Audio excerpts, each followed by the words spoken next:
ഭാവരാഗതാളങ്ങൾ നിറഞ്ഞ സായം സന്ധ്യയിൽ നർത്തകിമാർ നിറഞ്ഞാടിയപ്പോൾ ആസ്വാദകരുടെ മനം കുളിർന്നു.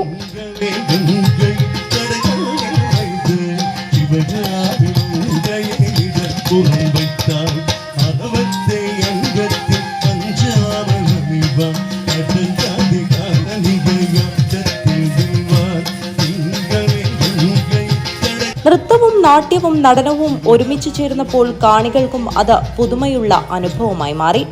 ഭരതനാട്യ കച്ചേരിയിലെ പുഷ്പാഞ്ജലി, അലാരിപ്പ്, ശബ്ദം, കീർത്തനം, തില്ലാന തുടങ്ങിയ ഇനങ്ങൾക്കൊപ്പം മോഹിനിയാട്ടവും കുച്ചിപ്പുടിയും ആസ്വദിക്കാൻ വൻ ജനാവലിയാണ് രാമനഗരം ശ്രീരാമക്ഷേത്ര പരിസരത്ത് തയ്യാറാക്കിയ പ്രത്യേക നൃത്തമണ്ഡപത്തിലേക്ക് ഒഴുകിയെത്തിയത്. പ്രശസ്ത സംഗീതജ്ഞൻ TP സോമശേഖരന്റെ അധ്യക്ഷതയിൽ നർത്തകിയും പയ്യന്നൂർ ഭരതകലാഞ്ജലി ഡയറക്ടറുമായ സീതാ ശശിധരൻ അരങ്ങേറ്റത്തിന്റെ ഉദ്ഘാടനം നിർവഹിച്ചു.